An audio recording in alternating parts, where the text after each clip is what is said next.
established her office, the rapporteur's office, not too long ago, and it's recently that the mandate on access to information was added.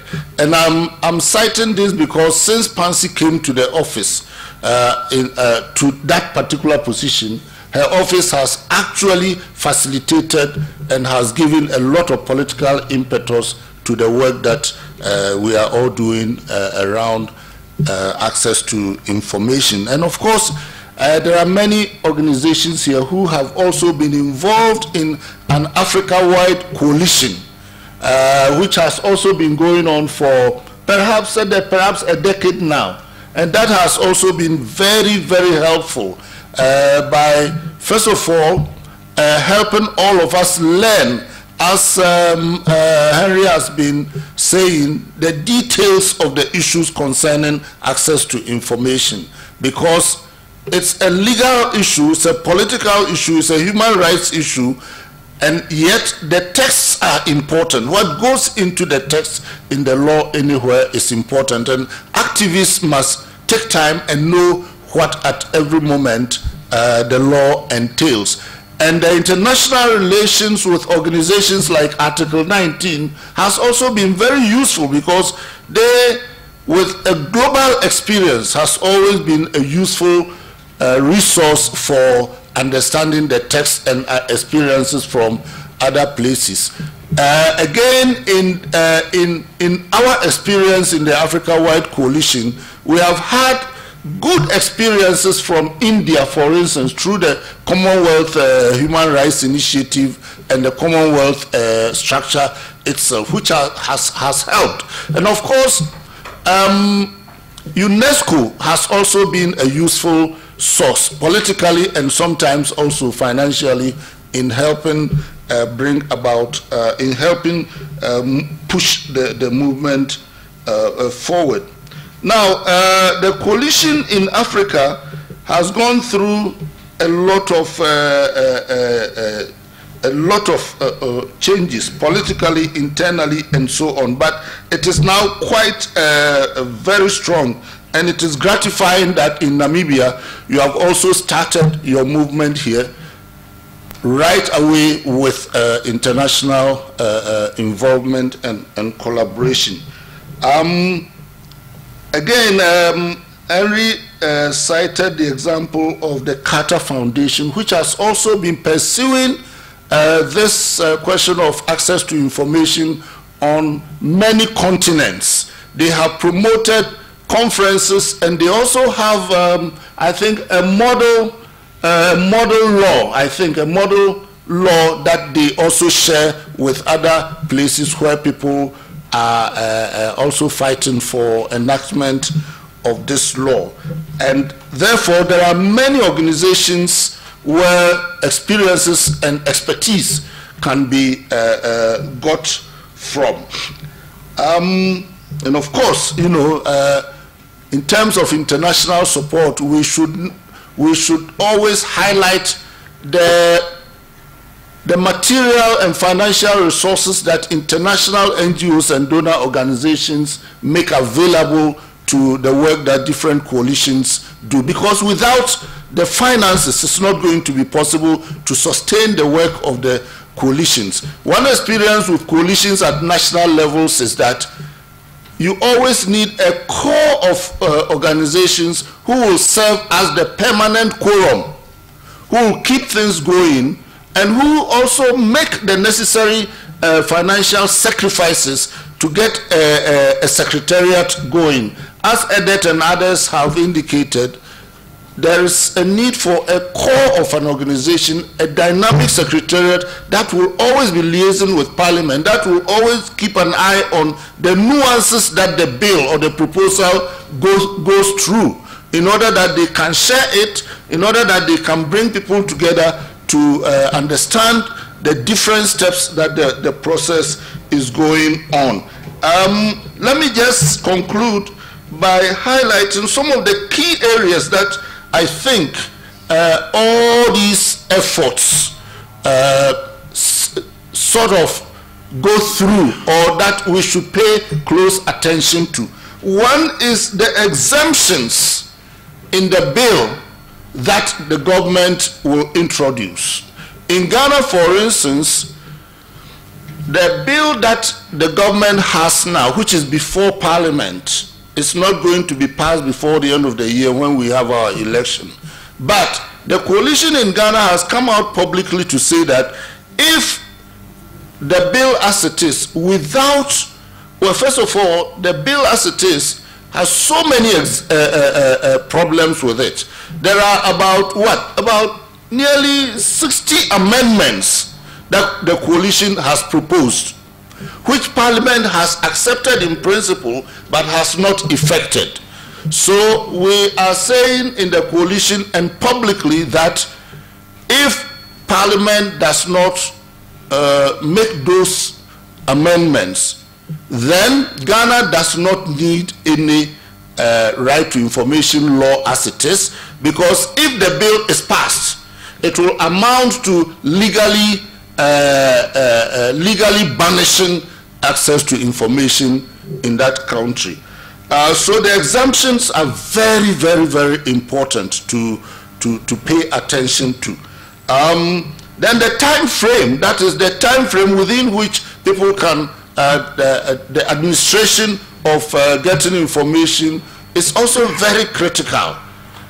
In many countries, the drafts start with so many days, so many weeks, so that they become useless at the end of the day. For the media, that is always an obstacle to accessing many kinds of information.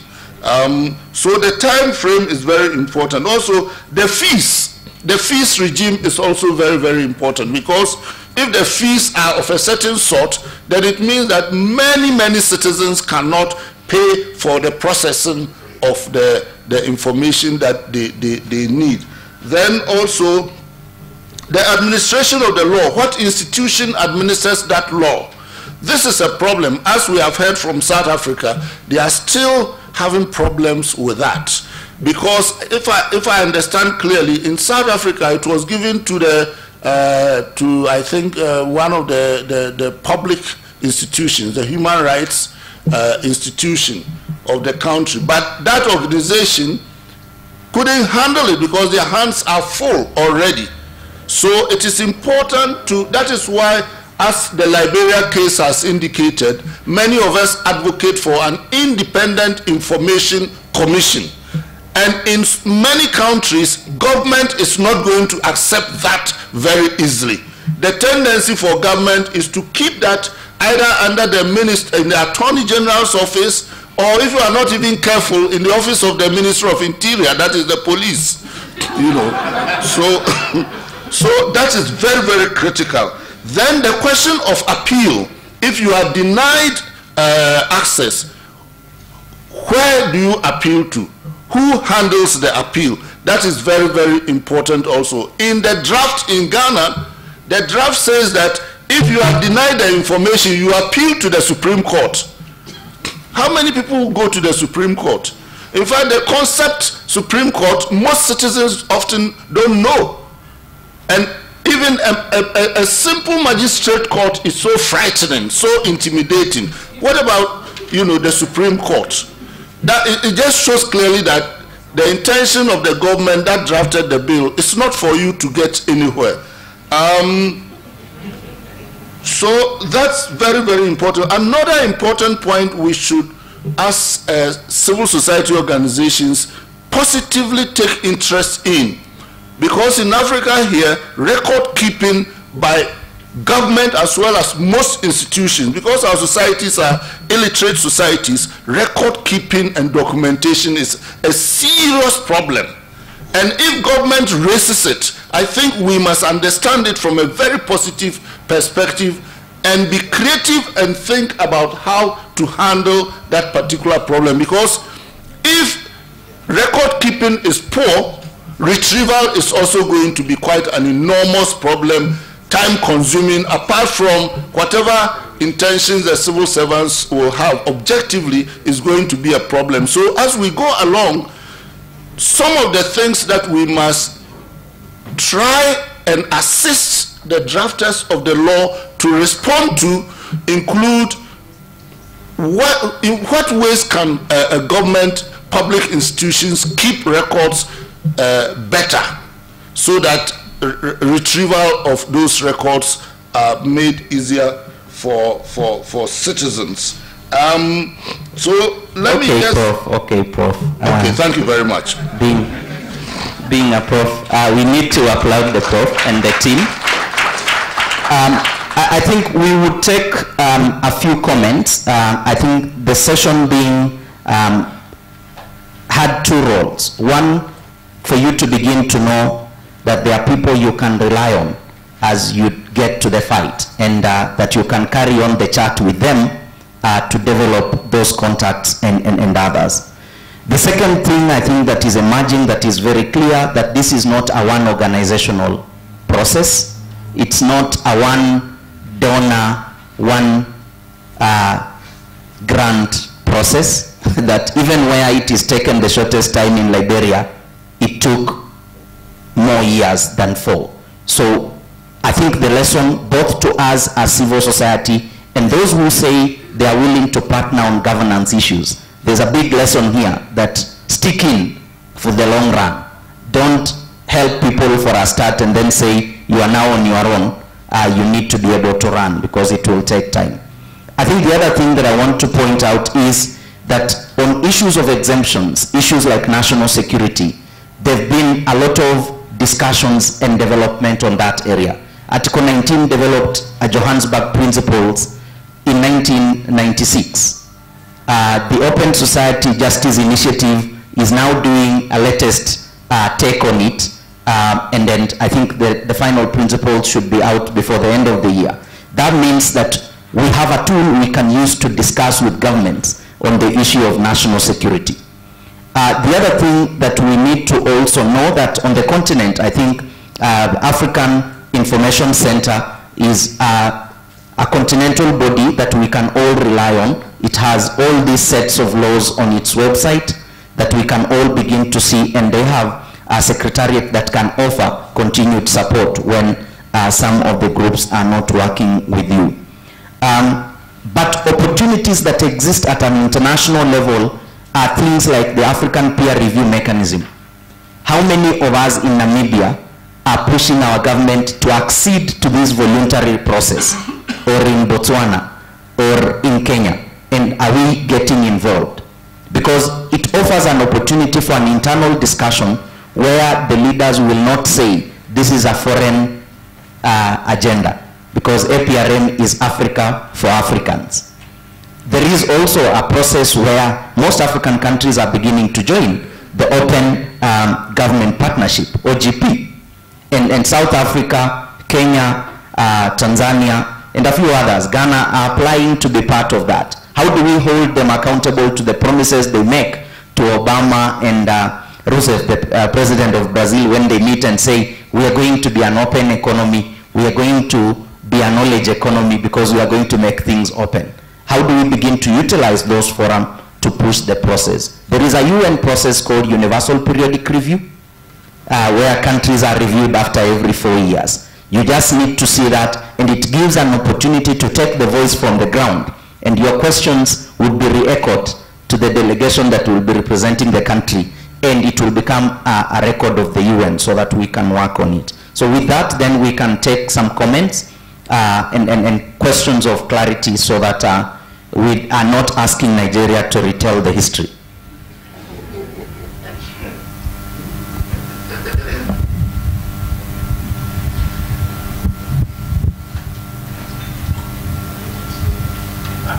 Are you still all here? I don't see hands.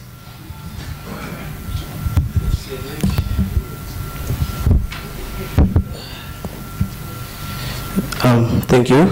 Lucas Bedford, once again, Office of the Auditor General. Just to be quoted again, I'm commenting in my personal capacity.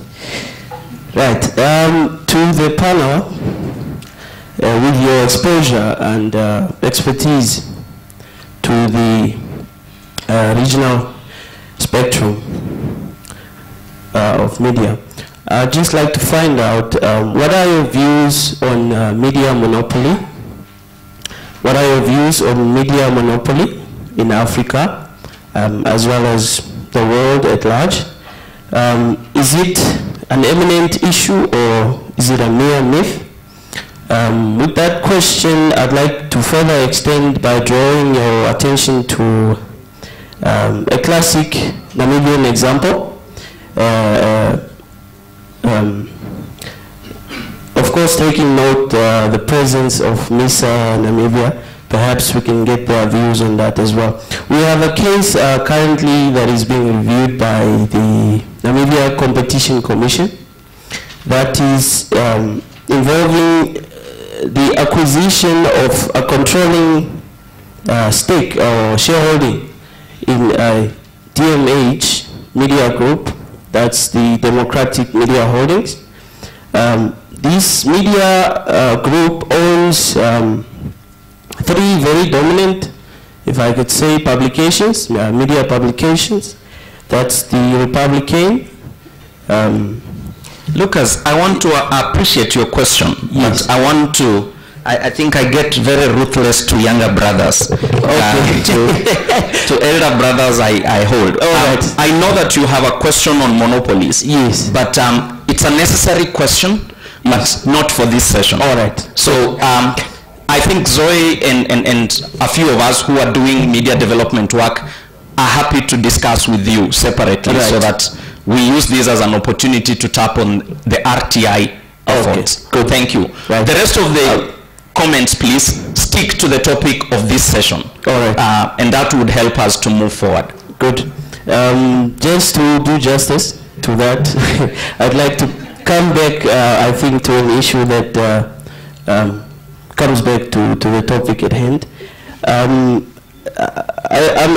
asking this question with a concern on how the passing of, for example, this kind of law, FOI law, could impact on the work of the Auditor General in Namibia, for example, to audit the compliance aspect of government to such a law, because in our mandate it is within our scope to audit compliance to laws and regulations in Namibia as far as government. Thanks, Lucas.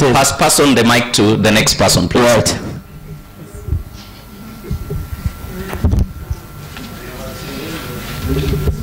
There's a hand at the back in black.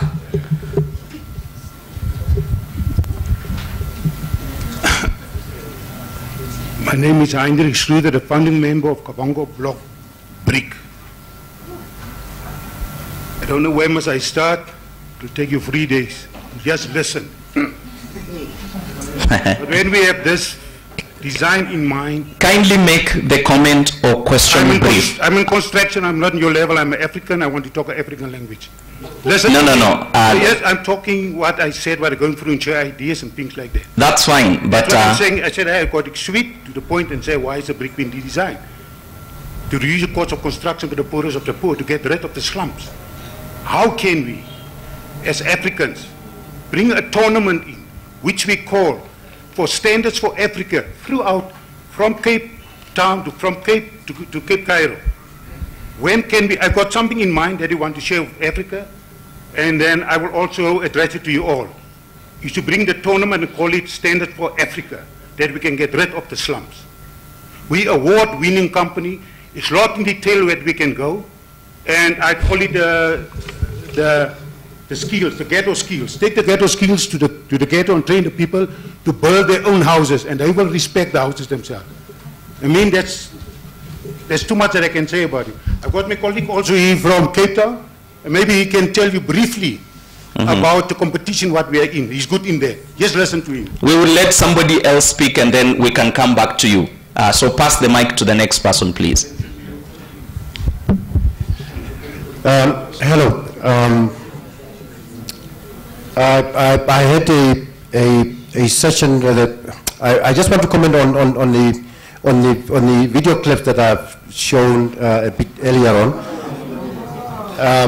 That I was not given enough time, but let's forget about it. I want to thank my brother from Nigeria, that the lessons that you have learned throughout the campaign are very important to the situation of Namibia, especially to the rural area, because I have a problem here that when we talk about the medias to use for access for information, which media to use for which particular areas.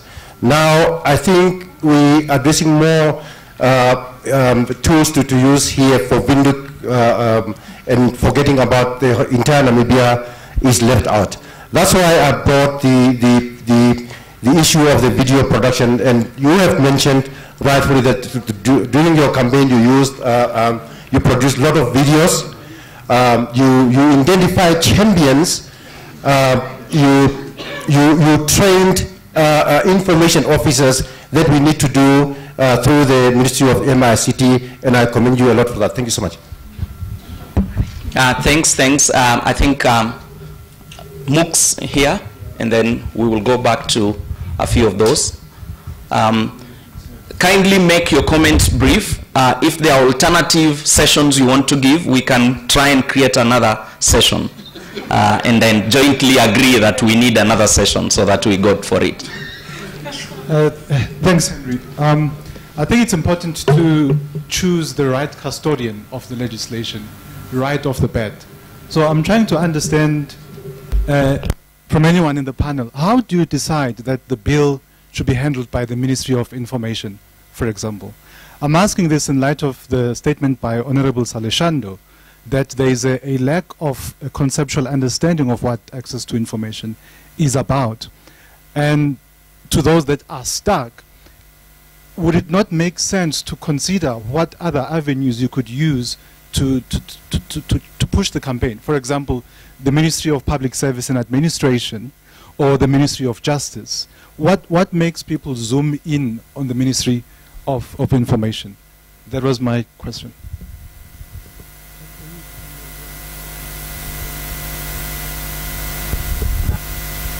Yeah, we would pass on I think for the teams and for Lucas, I think the question on how do we utilize the functions of the Auditor General in our own countries on the issue of RTI. I know that in Latin America, I think Brazil, Mexico, Ecuador have already had clear functions on that. On the continent, that is not being stretched enough, but I think Edith could talk about what they've done with the procurement process, and then how that filters, how they get information from the Auditor General and begin to follow it up on the process. So specifically that, and then the question on how we pick the ministry, I think Kwame, Malcolm, and then the MP from Botswana, you may want to make a response to that. Let's just pass the mic in front first. In front, let's just get the mic in front first, and then we'll come back to the other people who have issues. I just wanted to maybe comment on the issue of the Auditor General and how access to information can help. In Zambia, we have a situation where normally the misappropriation of funds or lack of retiring of money by government officials is only discovered maybe at the end of the financial year. But then with access to information, I guess some of those wrongs that normally come out in the auditor's report can also reduce, because I think, I don't know how the legislation is here. The Office of the Auditor General, like back home in Zambia, does not have the authority to persecute those who are found wanting. It only ends at bringing out what, omissions were there. And also at the end of the day, to better enhance even, the Auditor General's report at the end of the day, because you are able to catch what is happening before, you reach to the end of the year. Thank you. Okay. For Nigeria, the Auditor General has no specific role in terms of the implementation of the FOI Act, except as a public institution to which the Act applies.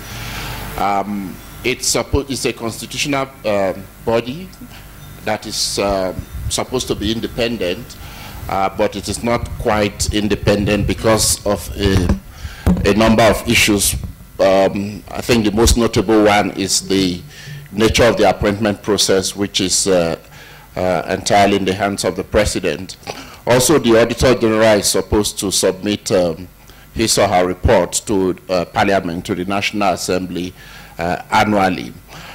So really, I think it's up to us to take advantage of that institution as civil society to get the reports of the Auditor General either through the Office of the Auditor General or through Parliament, and having studied the report, find out what are the issues, because every year, obviously, there are always issues about how the government has managed resources.